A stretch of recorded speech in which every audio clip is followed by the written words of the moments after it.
Hello, and welcome to Sobercast. We provide AA speaker meetings and workshops in a podcast format. We are an ad-free podcast, and if you enjoy listening, please help us be self-supporting by visiting Sobercast.com, look for the donate link, and drop $1 or $2 into the virtual basket. Also, if you're a member of NA or have friends that are, please tell them about our other podcast, NAPOD. NAPOD features NA speakers and workshops in the same format as Sobercast. We upload a new speaker every day, and it's easy to subscribe by searching for NAPOD, N-A-P-O-D, all one word, on any podcast player app, or go to napod.xyz if you'd like to listen online. Hope you enjoy the podcast and have a great day.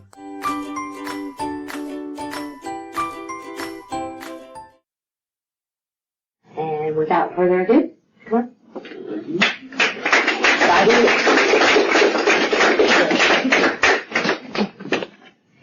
Now this is a fancy podium. You got a light up here. Hi, I'm Tami. I'm an alcoholic. Hi, Tami. And by the grace of God, my sobriety date is 07/06/05, which is easy to remember, so I hope I never have to change it. But my home group is actually Sobriety First in Olathe, Kansas. But I come up here often on Big Book studies, and I shoot in here every once in a while, but never on a fully regular basis because it's just easier to go to my group in Olathe. But I'm up here quite a bit, and I've always enjoyed all the meetings up here. Actually, when I was, probably 12, 13, I probably had my first drink. I think it was at the skating rink, and I think it was Purple Passion. And it's like, ooh, it tastes like juice, and then woo, and the euphoria hit. And I think I pretty much chased that euphoric feeling the rest of my life. And alcohol was always the thing that made me feel complete. There's a lot of other outside issues that I tried to add in with the mix, but alcohol has always been the one steady friend, is what I used to call it back then. But I got married twice to the same man, and to me that is insanity that he would marry an alcoholic twice. But we had two sets of kids. We have two older kids and two younger kids because of we broke up, divorced and got remarried. And so people always say, are they from different marriages? And yeah, same man. But so my older daughter was more affected, I think, from my alcoholism. My son was actually my stepson, so I always say, thank God you have a different mother. And he says, I agree. But him and I have a wonderful relationship. He just doesn't have that alcoholic gene in him, and I thank God for that. But my oldest daughter, she's battled a lot of the same stuff I have. And so, but my two little girls are now 9 and 7, and I was telling Mary and Elizabeth that I met. I wish I would have brought them up because they would have had a ball playing with them. But they have never, thank God, had to see me drunk. They were too little when sobriety found me, I guess I should say. And so I'm grateful for that.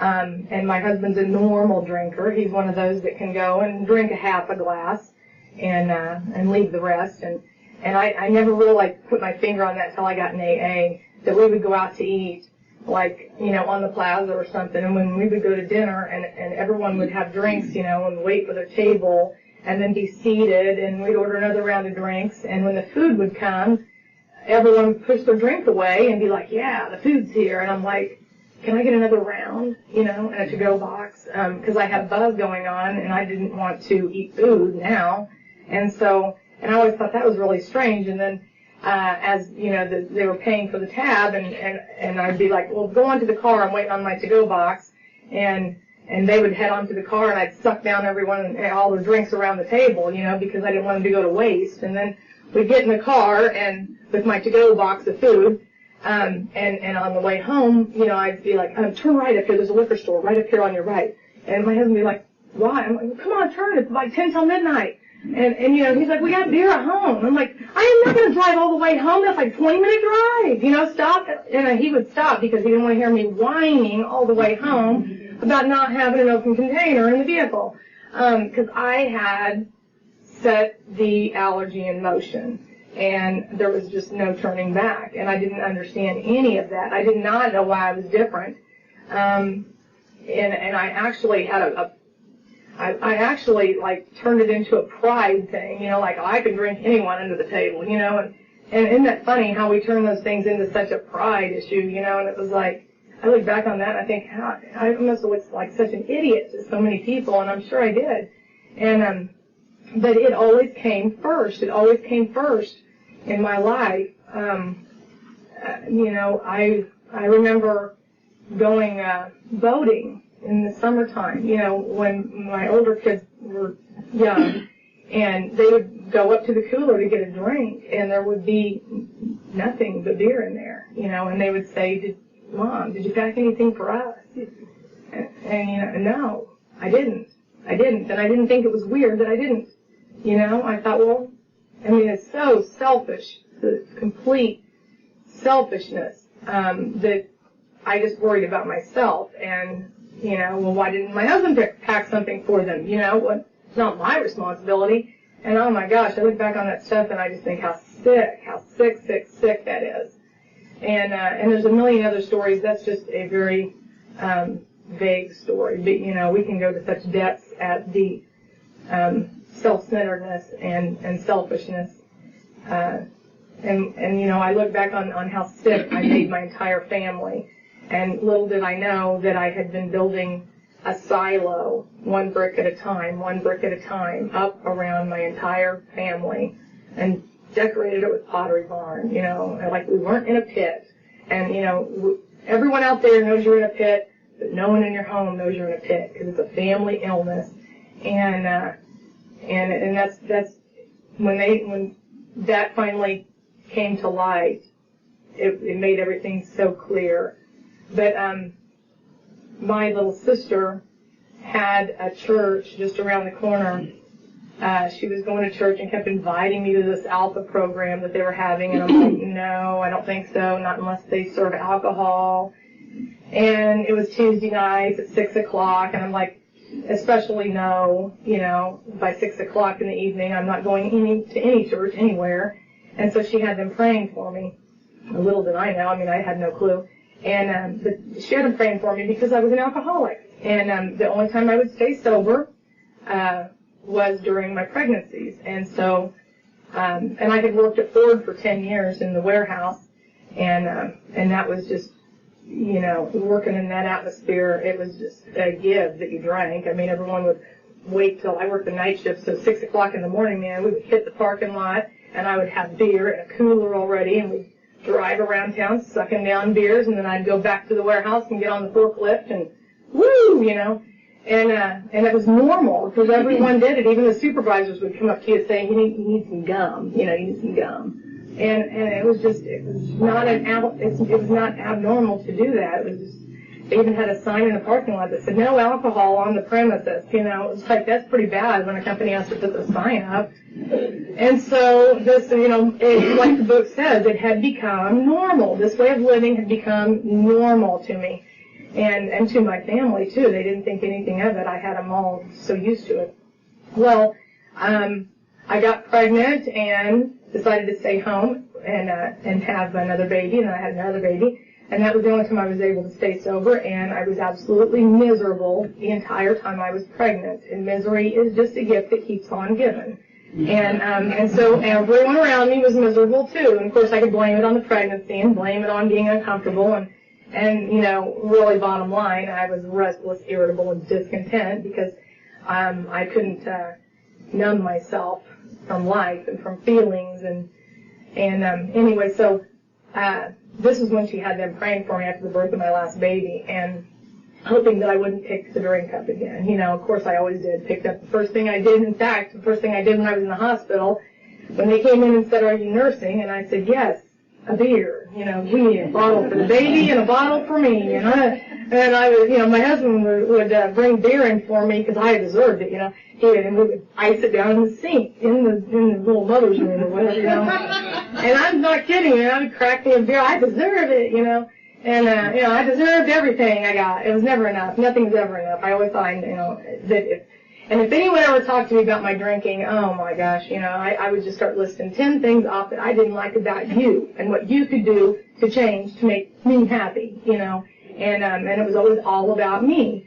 And I drank because you irritated me, I drank because I had to clean the house. I drank because, I'd always have all these excuses of why I drank and why I needed to drink because, you people annoyed me.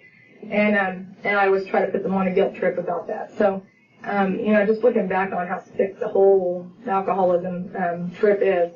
And so anyway, so after I get home, of course, the first thing I do, which I'd already started in the hospital, but now I'm home so I can smoke too. Smoking, drinking, and trying to take care of these new babies, and I couldn't keep up with things. And the alcohol, at least for me, and I've heard this from many alcoholics, people out there call it a depressant, and not for me, it was actually speed. Most people have a few drinks and they want to go to bed, and I think the majority of alcoholics have a few drinks, they want to go to town, and that's when I would get my lift, and I would clean the house, or I would go do, but during this period of time, I was it wasn't working that way, and so this is where my outside issue comes in, but there's a good reason to bring it up. I sought out what I thought was cocaine. And here, I think I was 36 at the time, and it's like, how many 36-year-olds with 2 new babies at home and 2 grown children seek out cocaine? And how abnormal is that? Well, I bought what I thought was cocaine, brought it home, and it looked all funny, and I said, I called up the drug dealer. I'm like, what is this? What do I do with this? She's like, you just crush it. You just crush it up into a powder as fine as dust. And I'm like, oh, okay, well, they sure have to change the cocaine since I used it last. So I crushed it into a powder as fine as dust. Well, it wasn't until months later that I found out what I was really using, that it was meth, and it wasn't coke. Not that really matters, but I always heard that was way worse than cocaine for some reason. And but it didn't stop me. I was way beyond that line. I was already had another new solution on top of the alcohol, and to give me that enhancement. So now my little sister's really floored because she's thinking, okay, we were praying for her because she's an alcoholic, and now she's a drug addict. This is not working. These prayers aren't working. What is this faith stuff? So anyway, when I finally got busted, and put in a corner by my whole family, I said, okay, yes, I need to go to treatment. And I knew nothing about treatment. I thought they were going to strap me down in a straitjacket or something. I had no clue. Didn't even know there was such thing as treatment centers. And so, but I had agreed to go. And my husband was going to go on this fishing trip that was planned, up in Canada, and I was like, go, you need to go to your fishing trip, though, I'll go next week, how we always try to buy more time. And I'm like, but you gotta leave me some money, because I would sell the TV or something. And I convinced him that I couldn't function without doing this stuff. And that's just how sick we can make our family members. And so he did. He left me money and he went on his fishing trip. My little sister found out. And she, I took off and she came over and got my kids. And took them back with her. And I'm thinking, well, good. At the time, I'm thinking my kids are safe. My husband's out of town. Party, I'm like, I'm straight to the liquor store, straight to the drug house with my money that he left me, and with no regrets, no remorseful feelings or anything. And I get a phone call, and I was supposed to receive one phone call before he got on the final plane into his destination where he wouldn't have phone service. And so I'm thinking this is the phone call, and then I'm home free, without him for a week. And there was a phone call saying, I guess my little sister called him and said, you need to get home now, or I'm going to call the police on you for child endangerment, for leaving your wife with your children, knowing the state of mind she's in. And he got on a plane in Minneapolis and flew home. And And when I found that out, I was just livid. I was like, you gotta be kidding me. I get a phone call from my husband saying, you need to come home. I'm home. I just dropped the phone. I'm like, what? And I didn't come home for 3 days. I turned that phone off, and I did not come home for 3 days. And so I guess they had me on the news and stuff for missing. And, of course, after the drugs ran out, and the beer ran out, and the Smirnoff ran out, and it was the 4th of July, and I'm like, okay. I called home, and I said, you know, I want to come home, and I want to watch fireworks with my kids, but I don't want, you know, I don't want to catch a hard time. I don't want this. I don't want that. I started making my list, and they were like, okay. And I hung that phone up with the intention of going home and then going to treatment the next day. And I hadn't slept in like 3 days, so I fell asleep in the apartment that I was in, which had dynamite in the closet. It was a really weird place. And the guy that lived there he wasn't even like in the home. He was in jail, so I don't know who let us in. But anyway, it was just, you know, the crazy insanity. And so I fell asleep, and I woke up at 2 in the morning. I'd missed 4th of July with my kids, like I had missed the last couple of years with them, you know. But I'm like, oh my gosh, this is nuts. This has got to stop. And so as much fear as I was filled with, thinking, how am I going to go into treatment and they're going to take everything away from me that I know how to function on? How am I going to function? But that fear of just, and that feeling of missing all that with my kids at that moment thank God, you know, it took over and was more important than the fear for that moment. And so I finally get home, and I get taken to treatment. And I had to go to Two Rivers first because I had drug-induced schizophrenia. I was hearing things. I was seeing things. I had been going up in my attic and taking pictures of electricity that ran down the walls and stuff, trying to find the cameras that I just knew were in my home, you know. Everyone, you know, usually on drugs looks out the window for the people in the trees, you know. No, mine was in the house. I knew they were. I knew someone was watching me, you know. And so it was just crazy, this crazy insanity that was going on in my head. And so, but I ended up going into Two Rivers and being medicated for the paranoia and stuff like that, which I don't even remember the stay there. I guess I was there a week, and I never got out of bed. And the doctor finally came back to see me in that room, was like, why do you not get out of bed? And I'm like, because I'm a meth addict. Don't you have any of those here? I didn't know, you know what. And it was just nuts. It was nuts. And I thought, okay, well, then I found out I'd been clean and sober for a week, so I was like, all right, you know, even though I slept through it, I mean, still that counts, right? And so,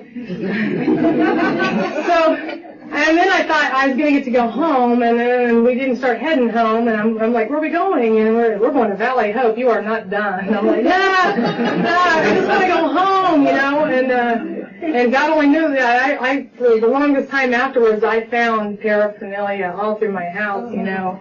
So who knows what my addict brain was saying. Go home, there's a line in the bathroom, under the sink, you know. I had all these I had built hidden shelves and stuff up underneath my bathroom sinks, and just the craziness of it all. Yes, yeah, and I was like, guys, I qualify as an alcoholic, I'll say, because I went to Radio Shack and bought those little beepers that you put on keys so that when you lose one, you can beep number 6, and I put those around the neck of my beers, you know, so I beat my beers, and I couldn't find it. It was sick. I was like, this is normal. All this was normal to me, you know. I looked back and I was like, that was not normal. So I go into Valley Hope, and I'm going, okay, what is this place now? And now it's a straitjacket, I'm sure, you know, because I'm really nuts. And they take me on a tour around the building, and I just remember some doors swinging open. I'm like, what is that? I'm thinking, is that a church inside a building? I'd never been exposed to that as a child, and you know, we just didn't do that thing, you know, when I was growing up. And so when I saw little pews and stuff, and I was like, is that a church inside of a building? Do people die here or what? You know? That's the only thing I could relate it to, was a funeral or something, you know? I didn't get married in the church, and so it was like, ooh, you know? And they said, well, that's optional. And I'm like, well, thank God, because I'm not going in there, you know, can't make me. And so anyway, I get set up with my counselors and everything. And you know, they start taking us to AA and taking us to NA, and you know, and I'm like, really, I didn't miss the drugs. That was what I was going to say about my sister's prayers, because I wanted off of the drugs. I wanted back to normal, just drinking. I just wanted off of the drugs, I just didn't like those. They were too hard to keep up with, But don't take my drinking away. On the way to treatment, my husband even said, maybe you ought to try to quit drinking while you're in here. And if the car hadn't been going 65, I would have got out. I would have got out. I said, you are not taking my only enjoyment away from me. And my little sister, when she heard that, she said, doesn't she realize, that her kids, are her enjoyment, and life is her enjoyment? And no, that was my enjoyment. Drinking was my enjoyment. I've done it all my life, all my adult life. And so that's why I think my little sister can look back and say, man, I thought those prayers weren't being answered because we were praying that she wasn't an alcoholic and she turned into a drug addict. But it was just like God knew that that would get my butt in there. And it did. And I still thought, I'm not going to quit drinking in here. I'm just going to quit doing the drugs. And so I get in there, and I see a little chapel in there. I'm like, you cannot make me go in there. And so I was out in the little smoking pit out there, Valley Hope, and this little girl comes running out with her little tin cross, she's like, I got my cross. I'm like, what'd you get a cross for? And she's like, we're going to chapel 10 times. So I'm like, what a cross? Thinking, I didn't care what it stood for. You weren't going to be better than me. I got to get my cross, And so I thought, okay, I started going to chapel, and just to get my cross, though. In fact, I even lied about that. On my 9th time, I was like, raised my hand, because the buddy that I'd met, I buddied up with had raised his hand too, and so I'm like, I'm going to get mine, that's enough. And so I raised my hand, and so I get my little tin cross, and I'm all proud of myself. And as I'm leaving that chapel with that little tin cross, all of a sudden I just had a pang in my stomach, and I said, maybe I shouldn't have done that. And I'm thinking, where did that come from? With my history, where did that come from? It probably cost a nickel. Where did that come from? And it would not leave me. And so I'm like, okay, I'm going to go in the morning, and I'll just make it even. Like no one even knew. They probably didn't even care, just to get you in there, And so I'm like, okay. So I get up in the morning, and I go to chapel. I'm like, whew, okay, it's all done. I'm done my 10. Well, that was the first day that I remember taking anything in that was ever said there, and it happened to be Psalm 23. And they read Psalm 23, and it said, the Lord is my shepherd. And I said, really? My last name used to be Lamb. And I'm like, the Lord is my shepherd. I shall not want. And then when it said, he maketh me lie down in green pastures, I'm like, well, I need to lie down somewhere. I've been awake for 2 years, man. He just speaks your own language. And then the part where it says, he restores my soul. And I was on step 2. And I'm thinking, he restores my soul. And, restores my sanity. And so it was just, things started connecting, things started meaning a little bit more than they were on the surface. And I'm like, that's weird. And so I go to my room after I felt good, everything was even, and I didn't feel guilty anymore. And I went to my room to get my notebook for lecture, and I was in room 23. Were you really? Oh my gosh, I'm so crazy. And I'm like, room 23, that's really weird. And so I go down to lecture that day, and I'm just kind of feeling a little bit differently, a little bit better, a little bit, I don't know, things were brighter, the sun was shinier, the leaves were crisper, I don't know, there was just something going on inside that I couldn't put a finger on. And so I hear this lecture, Viper Larry did this lecture, and he did like statistics on the board, and I may even be wrong, but this is what I remember of that lecture, that the bottom line, he says, if you do this, and this, here's, basically the statistics of your percentage of, and they're never exact, but they give you their best shot at what your percentage is if you do these things, and stuff to their best ability. And, but he said, 3 out of 10 of you will make it. 7 of you won't. Don't miss a lecture while you're here. It may be the one lecture that keeps you sober way down the road. And I was like, what? 7 of us aren't going to make it? Only 3 of us are going to make it? And I was floored by that. I thought this was a 100% deal. You know, I had no clue. I thought this was going to fix me up. I was going to go home and be, everything fine. And I went back to my room after that lecture, and my stomach hurt because I had eaten 3 meals a day, and I was not used to 3 meals a day. And I was having a reaction to some medicine, and I remember wanting to lay on my stomach because it hurt so bad. And I laid on that floor, and I just started sobbing with that lecture in my brain that I may not make it. And it was just the most hopeless I'd ever felt. And I said, oh, God, please let me be one of those 3 if I have to shoot the other 7.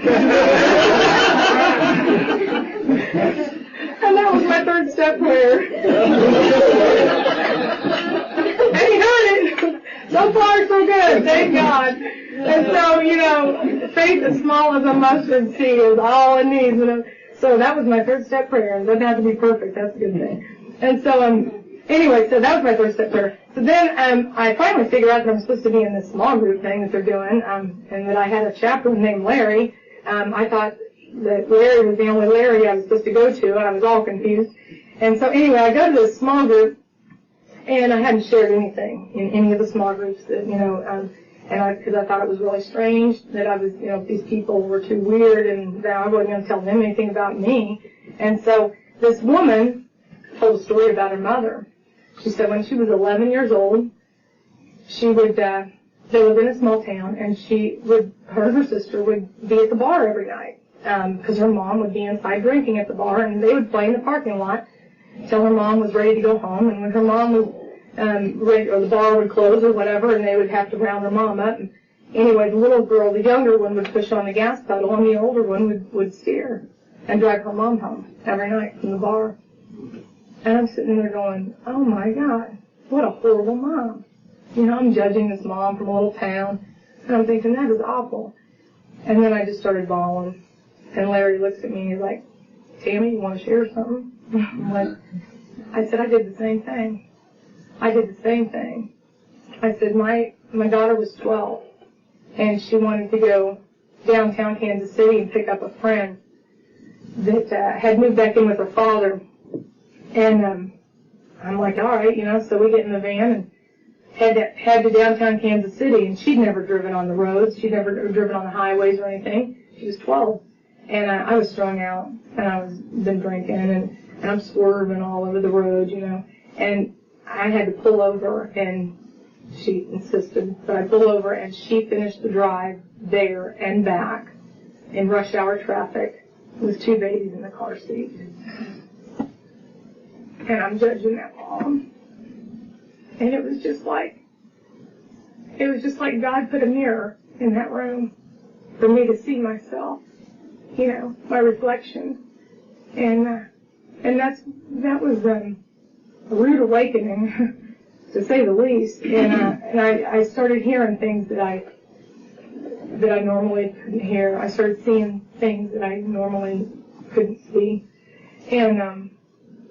And so I started seeing, I finally figured out that Chaplain Larry was a chaplain I was supposed to be seeing, and I didn't even know what a chaplain was, but this man that I was supposed to, and I was finally on my 4th step, and it was about the time I was supposed to be, well, wait a minute, let me back up to that small group experience one more time. My daughter at home, I guess she was probably about 16 at the time, she found a bunch of meth bags in a picture box at home, and she brought them up there to Valley Hope. And in the small groups, sometimes you'd have to write a letter to your dead father or whatever, whatever it was you weren't letting go. And they would have different little ceremonies that you'd have to do. And we'd burn them on the grill, or we'd do this, or we'd do that. And with these nut bags, that they were given to the counselor, and they said, well, we can't, burn them on the grill. They might cut off the trigger for somebody, and can't flush them down the toilet. They might come back up. So they're like, what do we do with them? I know, we'll take them to the river. Well, we had a small field trip, we took them to the river, and I tied them in an envelope to a rock, and I had to stand on the pier with this rock in my hand and say what this addiction had done to me and my family, and that was very hard. And I remember crying, and I looked down at the board, and there was a little something sticking out of the board, and I just remember staring at it, and then I threw that rock in, and then, so that was the end of that thing, thank God. And so when I was getting ready to get out of there, and I wasn't all the way done with my 4th step, I didn't really like doing my 4th step. I didn't know the freedom that was going to come from that 4th step. And so, but Chaplain Larry said, you really need to come back up here and do your 4th step, do your 5th step. Go home, finish that 4th step, and be fearlessly and thoroughly finish that thing and bring it back up here and give it to me. And I thought, writing something down is going to keep me sober. I mean, I just thought, I just could not wrap my brain around that. So I went home, and I remember that lecture that Larry had been doing, like the percentages, and I'm like, oh crap, I better do, what percentage does that take off if I don't finish it, so I thought I better just get back up there and do it. And so just because I was following directions, it was suggested that I follow directions, and so I got back up there and gave Chaplain Larry that 5th step. And when I was done, he's like, how do you feel? And I'm like an idiot. I didn't feel anything. I had no wind blowing on the mountaintop, like Bill says, and I'm thinking, well, that was just a waste of time. And I thought, well, at least I did what I was supposed to do. So I'm driving home from Valley Hope, and I was digging in my van to get some change, because they don't have caffeine there, so I'm going to stop and get me one on the way home. I'm looking for some change, and I pull out a vial that I used to keep one hit in, and I'm like, oh, crap. And I opened that sucker up, and all it had was dust in it. And I put thank God, I put that lid back on it, and I'm driving past the river. And I turned really fast, and I went down there to that little pier, and I looked down at that board that I'd been standing on, and I stood on that same little board, and I said a prayer, and I talked to him for the first time by myself. And I threw that thing in. And I happened to be looking down, and I started crying again, and I looked down, and I counted that board I was on. It was board 23.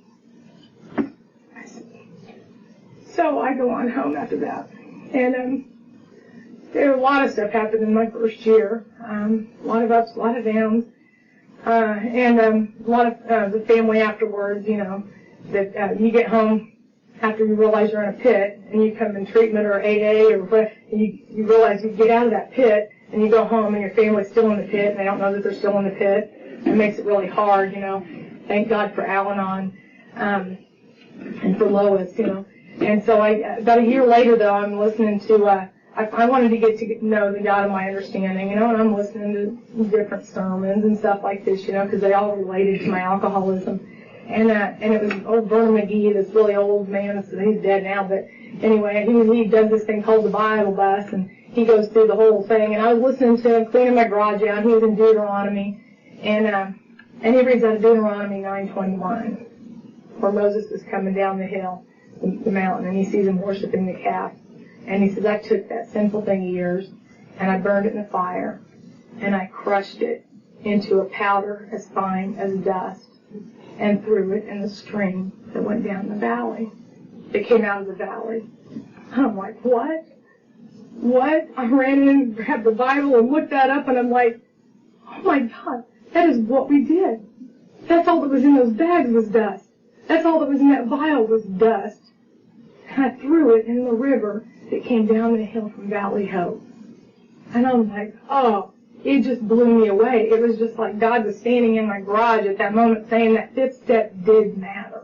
It did matter. Just because you didn't feel anything, any wind blowing on the mountaintop or anything, it did matter. And it's been a year, and it was like him saying, don't forget where we came from. Thank God I never forgot where we came from. And it's been almost 5 years. And how much time do I got here? What time did I start? 8:30. Got 15 minutes. Okay, I just wanted to. So that was basically, then I got out of there, and just so much stuff has happened in the last 5 years. There's just been a lot of ups and a lot of downs. And but later on, after I did that 5th step, then I'm thinking, okay, now I gotta do, step 6 and 7. I thought, why are they stuck in the middle there? That just didn't even make sense to me at the time. I'm thinking, why are they stuck in the middle? And I get a sponsor, and she's like, just do, you do your steps, and so I'm after, doing, step 6 where you're becoming ready to have him. I thought, I'm fine, everything's great now, I just thought after the 5th step, I could have just been done with it, and oh my gosh, I wasn't fine, and everything wasn't all right, but I felt so high on life at the time that I thought, I don't need really to do anymore. Well, yeah, I did. And so after I asked him to take away the rest of my shortcomings and stuff, and I thought, okay, didn't really feel anything there either. But when I had made that 4th-step list, and I'm writing down, the people that, everything that I, could think of, and I'm writing, and as I was putting people on that list, though, I was like, well, she deserved that, but I'll put her down, And I'm like, he deserves that too, but I'll put him down too. And I'm putting it down, and I'm admitting it in my step 5, what I did to this person, what I did to that person. But in my mind, I'm still thinking that they deserved it. They deserved it, And I'm thinking I'm justifying every one of them that I had down. I had them down, but I was still justifying it and still had my reasons that, I was justified in doing these things. Pretty much all of them, But then step 6 and 7, that didn't feel like they really did anything. When I went back and I started doing step 8, and to be getting prepared for my step 9 to go in and making these amends, when I was making that list of step 8, those people that I had harmed and stuff, all of a sudden that same person that, when I put them down the first time thinking that they deserved it, I started making that list with a new set of eyes. And I'm thinking, you know what? Maybe she wouldn't have burnt my house down had I not slept with her husband. Or whatever it was, I'm just making that up. But I'm thinking, all of a sudden it was like he gave me a new set of glasses, like Chuck C's book, a new pair of glasses. And I was like, all of a sudden I was able to take one more step back from this action and see where I had set the ball rolling. And see where my part in it. And I could leave their part with them. And all of a sudden I could see my part in it. And all of a sudden it was like I realized I did in step 6 and 7. And then it just dawned on me. I'm like, that's what happened in 6 and 7. But I didn't know that's what happened in 6 and 7 until I started doing my step 8. Just like they always say, these are a set of steps that we take that we don't believe in until after we take them. And I'm like, that is so true. Because when I look back on it, then I could see where I was able to put these people down, and I was able to go start making these amends with the right heart and the right motive, and with just cleaning my side of the street, not expecting a thing out of them. And I'm like, this program is amazing. It's absolutely amazing. And all of a sudden, I started seeing people in a completely different light. I started seeing the people that, and then I hear people say all the time, let me go there, okay? I'll hear people say, well, I can't forgive myself. I just can't forgive myself.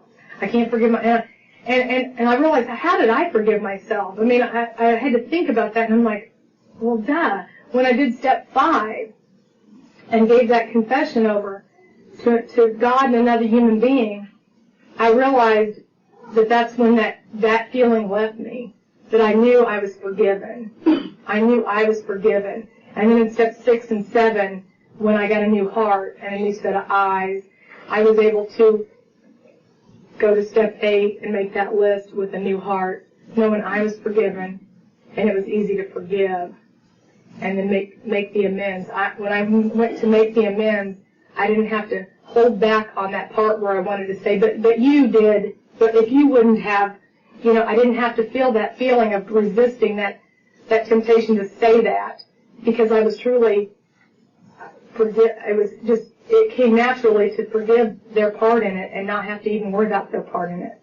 It was just a weird, I don't know how it works, but it's just amazing how it works, really. And I could honestly go make those amends with a forgiving heart in their part in it, whatever it was. It was just a miracle, actually. And then, step 10, 11, and 12, they say to go work it. And step 10, I tell people, that pink cloud, they always say, well, that pink cloud's going to go away. No, it does not have to go away. It can grow bigger and bigger and bigger. You just got to do that step 10, do that spot check. Spot check, throw another splash of pink up there so I can ride it another day. And that's how I look at step 10. It's a spot check. If there's something not right and that cloud's kind of gray, it's like, okay, do the spot check and clean whatever it is up. It's right there in front of me. Don't let it go and pile up and pile up. And that's when that pink cloud will just, where'd it go? And so if I stay on top of that step 10, that pink cloud stays there. And step 11 comes naturally because it just comes naturally, to want to have a closer relationship to the God of my understanding. Because I realize it's all about Him. It's all about Him today. And this smaller, I can get my ego and my self-centeredness. And I remember driving around in my van one day, and all these things had lined up. And this was still when I was sort of thinking, are these coincidences, early on, when you're still saying that. And all of a sudden, so much stuff happened in one day. The readings from the AA, this other thing over here, what I was listening to in the van, this other, all these things, and I just had to pull my van over, and I just started bawling. And I was just like, oh my gosh, who is doing this? No one knows anyone from over there. No one from over there knows anyone here. No one knows I'm listening to this. And it was like, all of a sudden it was like, hello, McFly, it's like, and I mean, he had to be that bold with me, because, and then I look back on that and I think, that is the epitome of self-centeredness. I didn't even have one friend left. And then I think people are going out of their way to line this up for me, I mean, really, how extremely self-centered can a person be that the world just revolves around Tami, No, it does not. And even if I had one friend left, she wouldn't have been able to keep up with trying to line anything up, So it was just so funny when I look back on it, it's like, okay, duh. And so, and then I always like to say, step 12 is just like the woman at the well, like he knows everything I did. This man knows everything I did. Well, people know everything I did, and they don't look down on me for it. It's just turned all my weaknesses into my strengths. And there was a while back when I was at, all these meetings in a row seemed to revolve around Walmart for some reason, People were always talking about what happened at Walmart, and someone prayed for patients, and they were in line at Walmart in the longest line, because obviously they needed patients, and it was so funny. And so the last time I told the story, I said, step 12 is like the woman at the well, and I will be in line at Walmart, and if I'm in line too long, somebody is going to hear my story in some way, shape, or form, and talk about getting that checker to check those things just a little bit faster. You start telling your story in line, and it will move right along. But in the process, while everyone else is moving right along, you got that one person. That one person's going to stop and say, "Can I have your number? Because my friend has a drinking problem."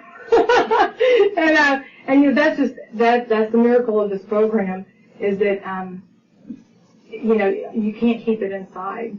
It really takes no effort for me to talk about my alcoholism and all this coming to a spiritual awakening, because it just comes out. And we are the light. And I like Sandy Beach's talk when he says, the ego is that little cloud that keeps the sun from shining on you. And if we can just remove that cloud, the light can shine on us and shine through us. And we can become, the more transparent we can become, the more people are drawn to us. And I just had a wonderful weekend in San Antonio, and I'll wrap it up with that. I'd never been, I was at a convention early on in Kansas City when I was very first in AA, and so it's kind of vague. Everything was happening so fast back then. But I went to that convention down there in San Antonio, and I guess there was like 66,000 people or something there. It was just, and we all had green ribbons on with our name tag. People from all over the world, like 89 countries, those flags came out, and people held their hands and said the Lord's Prayer. And if you could see, you could hear 66,000 people saying the Lord's Prayer. It was just more than I could even handle. It was amazing. And I taught my little girl the Lord's Prayer, because I didn't know it when I got in Valley Hope. I thought it was a conspiracy. I looked around like, where's everyone, what were they reading off of? Did I miss a class or something? And I later asked them, how did you know that prayer? And they said, I've known that since I was little. You don't know the Lord's Prayer? No. And I had a resentment to my parents, thinking, how dare you not ever take me to church or anything, when I was little. But then I realized how fortunate I was when I got into AA, and I've heard struggles from people that have had, resentments with certain things and, that they've been raised with. And I thought, wow, God turns everything into a blessing. What I thought was a resentment, He's like, child, you're better off, because you're getting it fresh like a child. And I was just like a child in my faith, and I just love that about Him. And I sure taught my little girls the Lord's Prayer the minute I got home, because I never wanted them to feel like that. And one night my little girl says, Our Father, who dwells in heaven. And I said, it's who art in heaven. And she goes, drawing his art, Mommy. You're the one that says he draws the clouds in the sky. Okay. And my other little girl said 80 men. My husband's like, how many men? I'm like, shut up. 80 men is fine. I love it. 80 men is fine, you know. And so it's just priceless. It's priceless, the gift that you can give, you know, your children and see them, you know, grow up, you know, my little one calls it the AA hole. You know, she's like, everyone AA hole again, and I'm like, no, you know, and then I always tell one quick little story. My older girl was in treatment, and my little girls were going to visit her one day, and they're like, Mommy, why is Sissy in the hospital? And I thought, God, how do I explain this to them? And I said, well, honey, you know how you have like a little good voice and a little bad voice, and I had these little masks that I usually show at Valley Hope when I talk up there. And I said, you know, the little good voice, the bad voice mask. And I said, sometimes you have the little bad voice that says, hit your sister, and then the little good voice says, you better not. You know, and they're like, yeah. And I'm like, well, sometimes the bad voice, you know, wins out, and you know, and they're like, yeah. And I said, well, if we listen to the bad voice, and it, you know, it'll get bigger and bigger and bigger. And eventually, you know, the little good voice over here is getting smaller and smaller and smaller, and it's saying, you're not exercising me. And I said, you know, Sissy's went in the hospital because she can't hear her good voice at all. She's deaf to her good voice. And so she went into the hospital to try to learn how to hear her good voice again.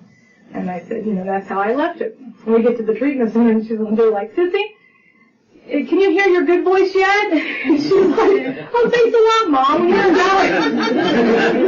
She's like, when you were in Valley Hope, it was your back. Now I'm in treatment, it's my good voice, my bad voice. And I'm like, that's because I've learned to tell the truth, you know, when I informed back then. It's just been a trip. But the cab driver on the last day that we were there, every time a policeman I'd run into, I'd like, what do you think of all these people down there? Like, man, you spoiled us down here. You had spoiled us this weekend. And the cab driver, the last night we were on our way back to the hotel, and I'm like, well, you guys gonna miss us, you know, when we leave, Mom? And they're like, and the cab driver was very distinct in his words, and he said, you all have changed my life this weekend. And I was like, really? And he said, you all have brought with you a spirit of love that I've never experienced in my life. And he said, and it's, something has been missing all my life in here, and you all have what I want. I was just like, whoa. And he said, someone left a book in my car 2 days ago, and there's no way of knowing, you know, who it is and how I can get it back to him. He said, but I'm going home, and I'm going to do those steps that you all keep talking about that are in that book. And he wasn't even an alcoholic. And I said, just replace the word alcohol with whatever it is. And he said, I just want what you have. And I said, doing those 12 steps, you will have a spiritual awakening. And then he prayed with us. And I got out of the car. Glory to God. This program is amazing. Absolutely amazing. And I love each and every one of you in there. And when I was out of town, and all these alcoholics around, we all had those green tags on. You could just walk up to anyone. And they were your brother, they were your sister, and you loved them, and they loved you back, and you felt it, and it was a miracle. It was an absolute miracle. We just invaded that town. And I think pretty much everyone that was working probably felt it and had a spiritual awakening by the time we left. I don't know. But anyway, thank you.